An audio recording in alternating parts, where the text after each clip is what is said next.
르우벤 자손과 갓 자손과 므낫세 반지파가 이스라엘 천천의 수령들에게 대답하여 이르되 전능하신 자 하나님 여호와 전능하신 자 하나님 여호와께서 아시나니 이스라엘도 장차 알리라. 이 일이 만일 여호와를 거역함이거나 범죄함이거든 주께서는 오늘 우리를 구원하지 마시옵소서. 우리가 제단을 쌓은 것이 돌이켜 여호와를 따르지 아니하려 함이거나 또는 그 위에 번제나 소제를 드리려 함이거나 또는 화목제물을 드리려 함이거든 여호와는 친히 벌하시옵소서.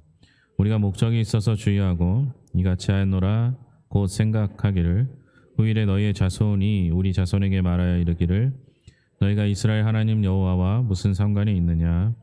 너희 르우벤 자손 갓 자손아 여호와께서 우리와 너희 사이에 요단으로 경계를 삼으셨나니 너희는 여호와께 받을 분깃이 없느니라 하여 너희의 자손이 우리 자손에게 여호와 경외하기를 그치게 할까 하여 우리가 말하기를 우리가 이제 한 제단 쌓기를 준비하자 하였노니 이는 번제를 위함도 아니요 다른 제사를 위함도 아니라 우리가 여호와 앞에서 우리의 번제와 우리의 다른 제사와 우리의 화목제로 섬기는 것을 우리와 너희 사이와 우리의 후대 사이의 증거가 되게 할 뿐으로써 너희 자손들이 후일에 우리 자손들에게 이르기를 너희는 여호와께 받을 분깃이 없다 하지 못하게 하려 함이라. 우리가 말하였거니와 만일 그들이 후일에 우리에게나 우리 후대에게 이같이 말하면 우리가 말하기를 우리 조상이 지은 여호와의 제단 모형을 보라. 이는 번제를 위한 것도 아니요 다른 제사를 위한 것도 아니라 오직 우리와 너희 사이의 증거만 되게 할 뿐이라. 우리가 번제나 소제나 다른 제사를 위하여 우리 하나님 여호와의 성막 앞에 있는 제단 외에 제단을 쌓음으로 여호와를 거역하고 오늘 여호와를 따르는 데에서 돌아서려는 것은 결단코 아니라 하리라. 제사장 비느하스와 그와 함께한 회중의 지도자들 곧 이스라엘 전천의 수령들이 르우벤 자손과 갓 자손과 므낫세 자손의 말을 듣고 좋게 여긴지라. 제사장 엘르아살의 아들 비느하스가 르우벤 자손과 갓 자손과 므낫세 자손에게 이르되 우리가 오늘 여호와께서 우리 중에 계신 줄을 아노니 이는 너희가 이 죄를 여호와께 범하지 아니하였습니다. 너희가 이제 이스라엘 자손을 여호와의 손에서 건져 내었느니라 하고 제사장 엘르아살의 아들 비느하스와 지도자들이 르우벤 자손과 갓 자손을 떠나 길르앗 땅에서 가나안 땅 이스라엘 자손에게 돌아와 그들에게 보고하매 그 일이 이스라엘 자손을 즐겁게 한지라. 이스라엘 자손이 하나님을 찬송하고 르우벤 자손과 갓 자손이 거주하는 땅에 가서 싸워 그것을 멸하자 하는 말을 다시는 하지 아니하였더라. 르우벤 자손과 갓 자손이 그 제단을 에시라 불렀으니 우리 사이의 이 제단은 여호와께서 하나님이 되시는 증거라 함이었더라. 아멘. 찬양대의 찬양 읽겠습니다.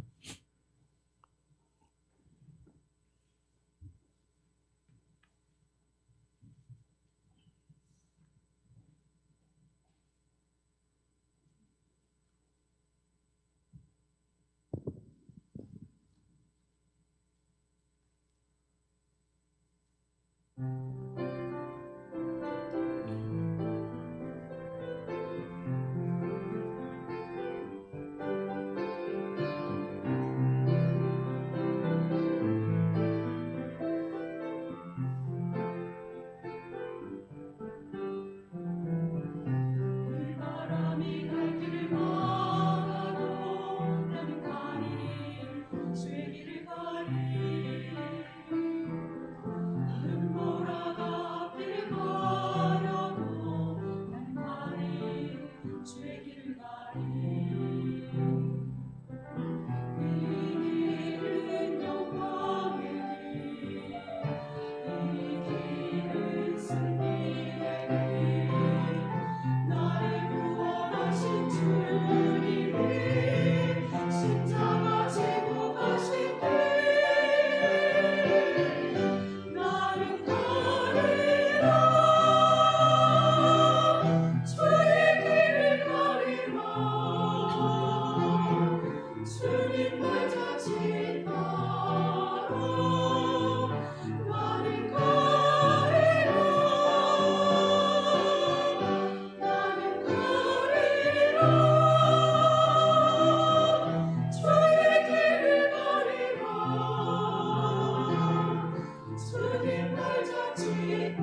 주님 발자취 따라 나를 가리라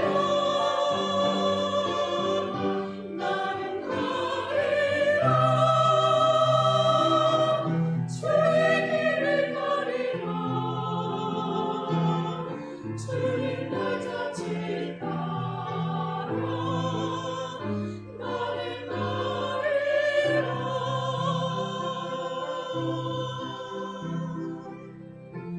주님 발자취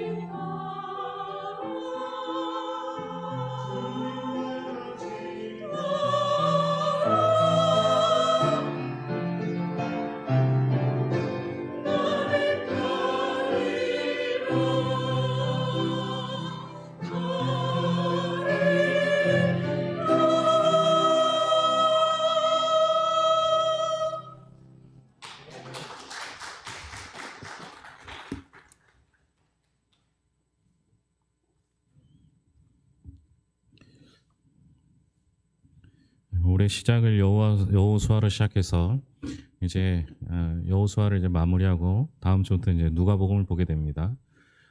여호수아의 그 여호수아서는 크게 세 부분으로 나눠집니다. 그 정복 전쟁, 그다음에 땅 분배, 그 이후 이렇게 해서 세 부분으로 나눠지는데요. 오늘 이제 그 마지막 부분이기도 합니다.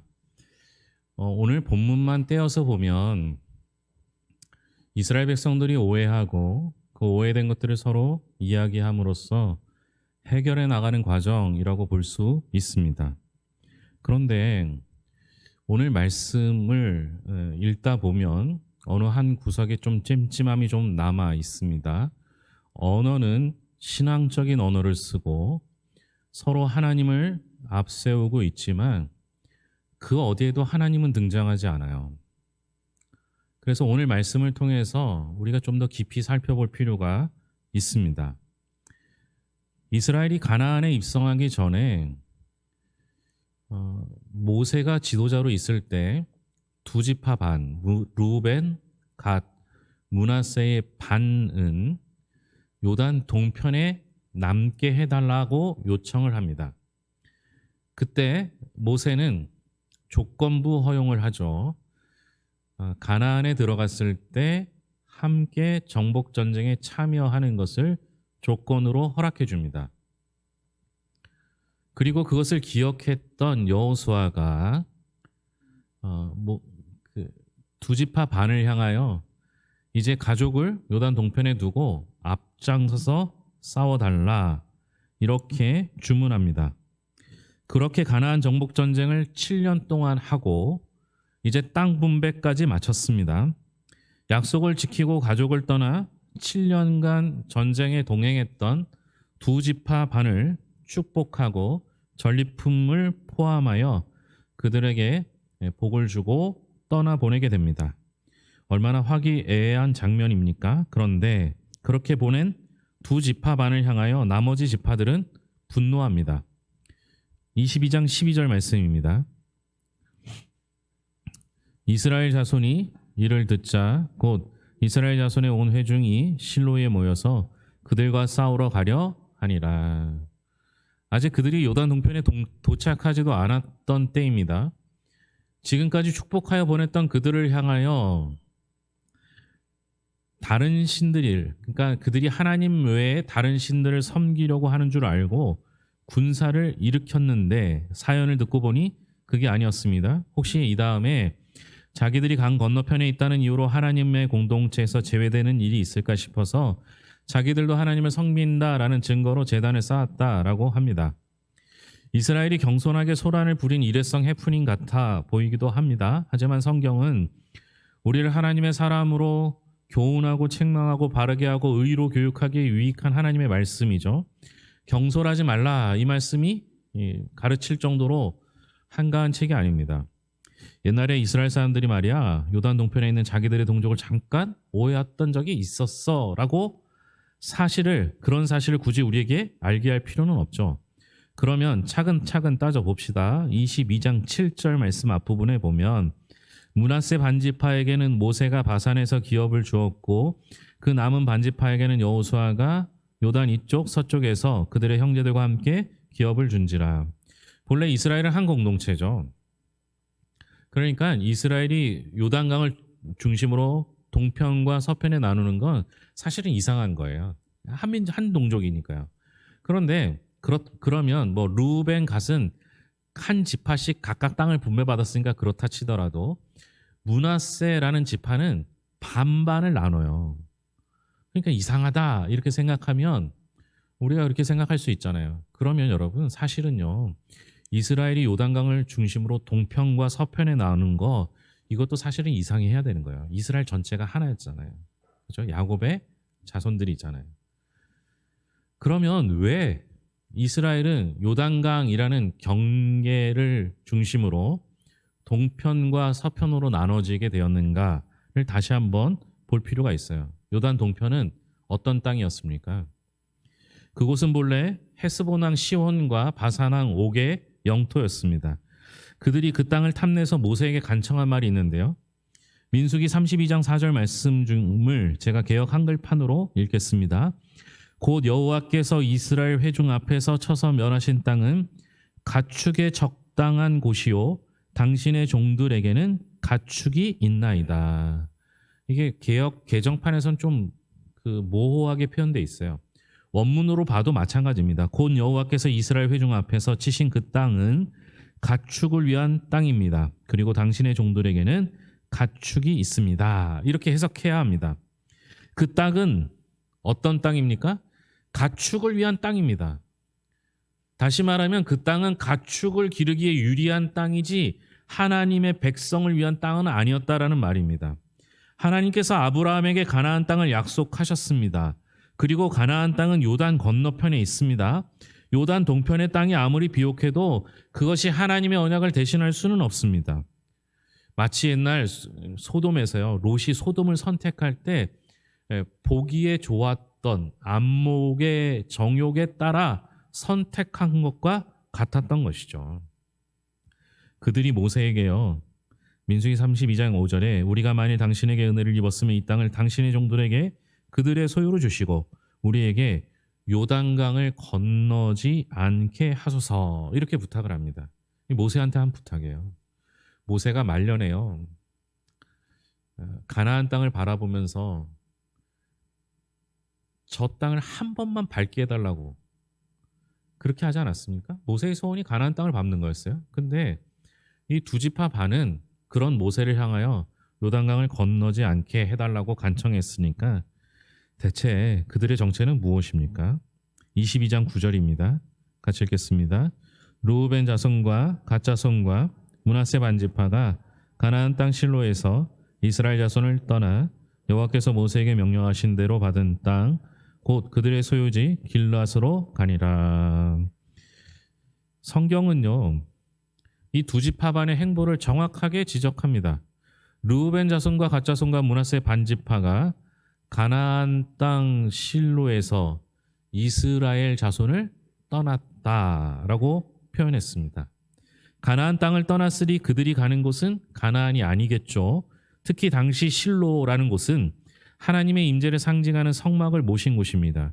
그런 곳을 떠나서 자기들의 소유지로 갔다라는 겁니다. 하나님께서 명령해서 주신 모세를 통해서 명령해서 주신 땅인데 왜 문제가 되느냐? 그렇다면 애초에 하나님이 허락하지 않아야 하는가라고 물을 수 있습니다. 이건요 사실은 마치 하나님께서 왜 선악과를 만드셨느냐라고 묻는 것과 같습니다. 하나님이 선악과를 안 만들면 되지 않았느냐라고 얘기할 수 있는 거죠. 제가 이건 언제 한번 성경 공부를 통해서 자세히 설명하겠습니다. 중요한 건 뭐예요? 여러분 순종이 되려면요 불순종의 여지가 있어야지 순종할 수 있는 거예요. 그러니까 그냥 하면 순종이면 그건 순종이 아니잖아요. 불순종의 여지가 남아 있어야 하는 것이죠. 하나님께서 우리를 향해서 좁은 길로 가라고 하십니다. 좁은 길로 가라고 하는 명령하신 것은 우리가 선택하여 좁은 길로 가라는 거죠. 그렇다면 우리가 선택할 수 있는 다른 길이 있는 거 아니에요. 근데 여러분 우리는 좁은 길로 가라면 굉장히 싫어하죠. 왜요? 다른 길 가고 싶은 마음이 우리에게 있기 때문에 그래요. 그래서 여러분 좁은 길로 가라고 명령하시는 그 말씀에 순종하지 않는 우리가 잘못이에요? 아니면 좁은 길 말고 다른 길도 만드신 하나님이 잘못한 거예요? 여러분들이 좁은 길 말고 다른 길 가자고 길을 쓰고 간다면 사실 말릴 방법이 없는 거죠. 22장 10절입니다. 르우벤 자손과 갓 자손과 므낫세 지파가 가나안 땅 요단 언덕가에 이르자 거기서 요단가에 제단을 쌓았는데 보기에 큰 제단이었더라. 이 두 지파 반이 여태껏 가나안 정복 전쟁을 하면서 하나님의 명령대로 하나님의 뜻대로 하나님과 동행하면서 성막을 중심으로 전쟁을 해서 승리하는 걸 봤습니다. 그런데 이제 그걸 떠나서 자기들만의 기업으로 가려니까 걸리는 게 있죠. 이제 강을 건너면 그것으로 하나님의 공동체에서 멀어지는 것이 아닌가 하는 불안감입니다. 그래서 요단가에 제단을 쌓았습니다. 정확한 규모는 모르지만 보기에 큰 제단이라고 했으니까 상당한 규모였음을 짐작할 수 있습니다. 결국 그 큰 제단을 쌓은 이유는 우리도 하나님의 백성이다라는 것을 표시하려고 했다는 거예요. 근데 크게 쌓았어요, 크게. 그리고 이제 자세히 읽어보면 그 제단을 어디다 쌓았느냐? 요단강을 건너가기 전에 쌓았으니까 뭐예요? 요단 서편에 쌓은 거예요. 요단 서편에 자기네 땅도 아닌 자기 지파들의 땅이 아닌 남의 지파 땅에다가 큰 제단을 쌓은 거예요. 무슨 의미겠어요? 이거 하나님 보라고 쌓은 거예요? 나머지 7지파 반이 보라고 쌓은 거예요? 나머지가 너네 혹시 하나님께 축복받을 때 우리 같은 민족이야. 그러니까 꼭 기억해. 이거 해주는 거예요. 그러니까 자기 자손들에게 기억을 남기기 위해서라기보다는 그때 복 받을 때 하나님의 기업을 받을 때 하나님께서 분깃을 내려주실 때 하나님의 백성임을 표시하기 위해서 그걸 해놨다라는 거예요. 이게 우리가 살아가는 신앙의 문제입니다. 여러분 뭐를 잘못했는지 모르는 거예요. 애초에 요단 동편의 삶을 터전으로 정한 것 자체가 문제입니다. 제단을 쌓았다고 해서 그 잘못이 무마되지는 않습니다. 아무리 큰 제단을 쌓아도 별 수 없습니다. 순종이 제사보다 낫다는 말이 왜 있겠습니까? 사람은요, 순종해야 할 책임을 제사로 대충 때우려는 경향이 있기 때문입니다. 오늘날 말로 하면요, 하나님 말씀대로 살 것을 명령하면 그냥 말씀대로 살면서 순종하면 되는데 그건 싫으니까 주일날 와서 대충 예배드리면서 순종하는 척하는 것과 같은 것이죠. 르우벤, 갓, 므낫세 반지파가 그랬습니다. 자기들의 잘못된 욕구를 고치면 간단한 것인데 잘못을 모르니까 고칠 재간이 없는 거죠. 기껏 생각한 게 제단을 쌓는 것이었습니다.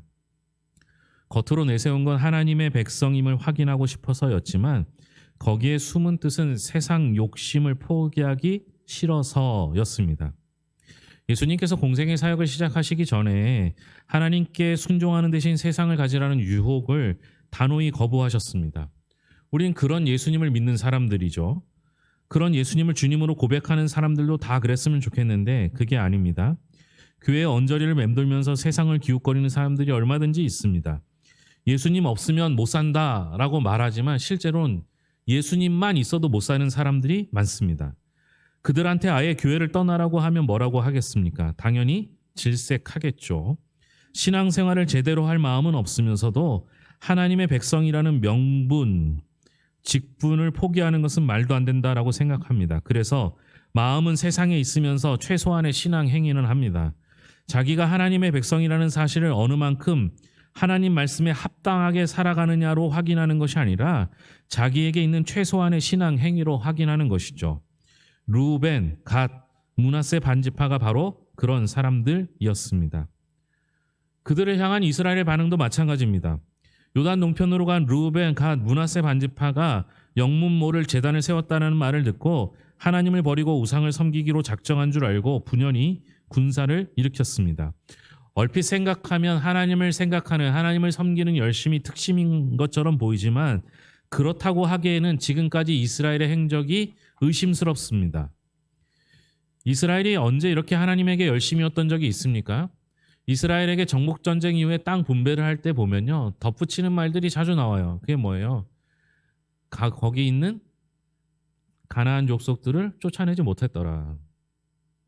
어떤 곳은 쫓아내지 못했다라는 표현도 나오고요. 어떤 때는 안 했다라고 표현합니다. 심지어 쫓아내지 못했는데 나중에 이스라엘 민족이 강성해졌을 때 그들을 노예로 삼았더라 이렇게 이야기합니다. 쫓아낼 수 있음에도 불구하고 쫓아내지 않았어요. 하나님의 명령대로 살아야 할 때는 게을렀던 그들이 자기 동족들을 처단하기 위해서는 빠르게 행했던 것입니다. 자기 안에 있는 죄를 몰아내는 싸움에는 게으르면서 하나님의 공동체를 해치는 일에는 용감했습니다. 이 세상 풍조와는 기꺼이 타협하면서 자기 몸처럼 사랑해야 할 교훈은 용납하지 못하는 교인들이 얼마든지 있는 겁니다. 요단 동편에 있는 지파 사람들이 자초지종을 설명합니다. 자기들이 제단을 쌓은 것은 하나님을 떠나서 우상을 섬기려는 것이 아니라 혹시 이 다음에 요단강이라는 경계 때문에 하나님과 멀어지지 않기 위한 것이라고 합니다. 그 얘기가 이스라엘을 흡족하게 했습니다. 이 말이 이스라엘을 흡족하게 했습니다. 여러분, 오늘 오해와 그 오해가 풀리는 과정 속에서요, 이스라엘 백성들, 그러니까 7지파 반, 서편의 7지파 반과 동편의 2지파 반이 수없이 하나님을 이야기하지만 하나님은 단 한 번도 등장하지 않습니다. 심지어 하나님께 단 한 번 묻지도 않아요. 그러면서 2지파 반의 이야기를 듣고 이스라엘 백성들이 흡족했대요. 그럼 이거 우리가 오해하면 안 돼요. 하나님이 흡족한 게 아니에요. 이스라엘 백성들이 흡족한 거예요. 마치 우리끼리 할렐루야 아멘 하면서 내 마음이 흡족한 거예요. 우리가 좀 좋은 언어를, 신앙적인 언어를, 그럴싸한 언어를 썼구나. 맞아. 넌 잘했어. 서로 이렇게 하는 거죠. 금방이라도 전쟁이 터질 것 같았던 분위기가 이래 가라앉습니다. 문제의 본질에 대해서는 아무런 관심이 없었죠. 요단 동편 지파들은 그저 제단만 쌓으면 되는 줄 알았고, 요단 서편 지파들은 자기가 무엇 때문에 흥분하는지 몰랐습니다. 자기들 생각에 자기들은 전부 하나님의 백성입니다. 요단 동편에 있는 지파들이나 서편에 있는 지파들이나 도끼인 객기인이고 막상막하 난연낭제입니다. 34절입니다. 같이 읽겠습니다. 르우벤 자손과 갓 자손이 그 제단을 에시라 불렀으니 우리 사이의 이 제단은 여호와께서 하나님이 되시는 증거라 함이었더라. 엣은 증거, 증인이라는 뜻인데요. 요단 동편에 있는 사람들이 자기들이 쌓은 제단 이름을 에시라 하고 그것이 여호와께서 하나님이신 증거라고 했습니다. 여러분, 성경을 읽을 때 이런 말은 속기가 좋아요. 르우벤, 갓, 므낫세 반지파가 정말 하나님을 잘 섬기고 싶었구나, 이렇게 하면 맞는 마음을 갖기 때문입니다. 어쩌면 우리한테 같은 마음이 있기 때문인지도 모르죠. 우리가 하나님을 이렇게 섬깁니다. 하나님을 섬긴다는 이유로 자기를 고치는 것이 아니라 하나님께 최소한의 성의 표시만 하고 그것이 자기의 진심인 줄 압니다. 마음 중심이 늘 세상에 있는데도 그것이 정상인 줄 압니다. 요단 동편 지파들이 제단을 쌓고 그 이름을 엣이라고 했어요. 엣은 말씀대로라면 하나님이, 여호와께서 하나님이 되시는 증거라고 하고 제단을 쌓은 거예요. 여러분, 한번 생각해 보세요. 그 제단 안 쌓으면 하나님이 아닙니까? 그렇잖아요. 그렇죠? 제단이 없어도 하나님이셨고 제단이 있어도 하나님이셨어요.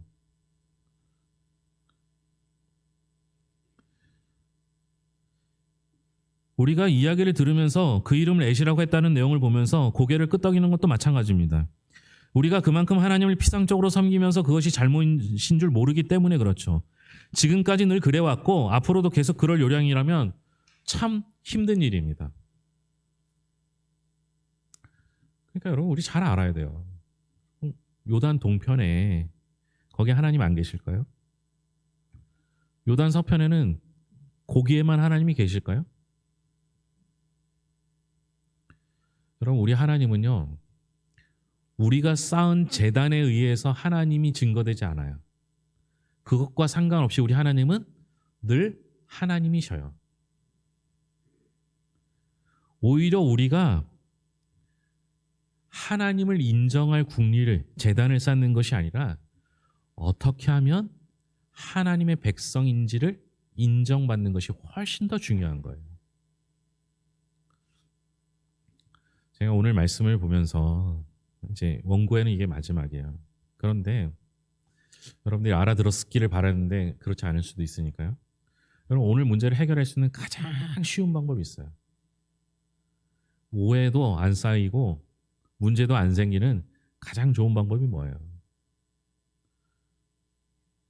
두 지파 반이 요단 동편을 떠나서 서편으로 가면 됩니다. 하나님의 약속의 땅 안에 들어가면 그럼 끝나는 일이에요. 그런데 그렇게 할 생각은 없어요. 여기가 가축을 기르기에 좋은, 재산을 불리기에 좋은 땅이기 때문에 그래요. 그러면 두 지파 반이 그랬으면 나머지 일곱 지파 반이 억지로라도 너네들 거긴 약속의 땅이 아니니까 이리로 들어와. 서편으로 들어오면 내가 땅을 나눠줄게 해야 되는 거 아닙니까? 그런데 그러면 어떻게 돼요? 내 걸 나눠줘야 되잖아요. 그럴 마음도 없어요. 그리고 그 제단은 무너지지 않은 채로 그대로 놔둬요. 여러분 우리가 생각해야 될 것은요. 더 좋은 곳을 선택한 후에 내가 이곳에서 살면서 하나님 내 손만 잡아주세요. 나는 하나님 손 붙잡고 살겠습니다. 하는 정도가 되어서는 안 되는 거예요. 주님이 약속하신 주님 품 안에서 살겠습니다. 주님 안에서 살겠습니다. 주님이 선택해 주시는 대로, 주님의 뜻대로, 주님의 말씀대로, 주님의 약속대로 살겠습니다. 이게 모든 문제를 해결하는 열쇠가 되는 거예요. 그런데 그저 내가 살고 싶은 대로 살면서 주일에 한 번 나와 그저 말씀 듣는 척하고 예배 드리는 척하고 하나님 잘 섬기는 척하는 것으로 만족해서는 안 되는 거예요. 하루하루 매일매일 매 순간순간 하나님의 뜻대로 살기를 다짐하고 또 다짐해야만 제단을 쌓는 것 그것이 중요한 게 아니라 삶 속에서 주님을 증거하는 삶이 되기를 바랍니다. 기도하겠습니다. 하나님 아버지 감사합니다. 신앙 생활로 신앙 행위로 우리의 신앙이 평가되지 않습니다. 내 마음 중심에 얼마나 하나님을 모시고 사는지가 훨씬 더 중요합니다. 하나님 아버지 우리의 삶 중심에 하나님이 있기를 소망합니다. 마음에 찔리는 것이 있다면 주님 용서하여 주시옵고 얼른 주님과 약속한 약속의 땅 안으로 들어가게 하여 주시옵소서. 그저 주님의 옷자락 붙잡고 살아가는 것으로 만족하는 삶이 아니라 주님 품 안에 안겨 영원한 안식과 평안을 누리는 것이 우리의 목표와 목적이 되게 하시고 그 품을 떠나지 않도록 우리를 붙잡아 주시옵소서. 그 품 안이 때로는 불편할 수도 있습니다. 때로는 내가 다른 사람들에 뒤처지고 많은 것을 얻지 못하는 것 같긴 할 때도 있습니다. 그러나 주님 품 안에 있을 때 가장 안전하며 가장 부요하며 가장 평안함을 깨닫게 하여 주셔서 주님 품 안에서 참된 자유를 누리며 살아가게 하여 주시옵소서. 하나님 아버지 2월달이 시작되었습니다. 다시 결단하고 결심하게 하여 주셔서 그저 그런 그리스도인이 아니라 주님이 우리 삶의 중심인 참된 주님의 백성과 제자가 되길 소망하오니 우리와 동행하여 주시옵소서. 모든 것을 예수님의 이름으로 기도합니다. 아멘.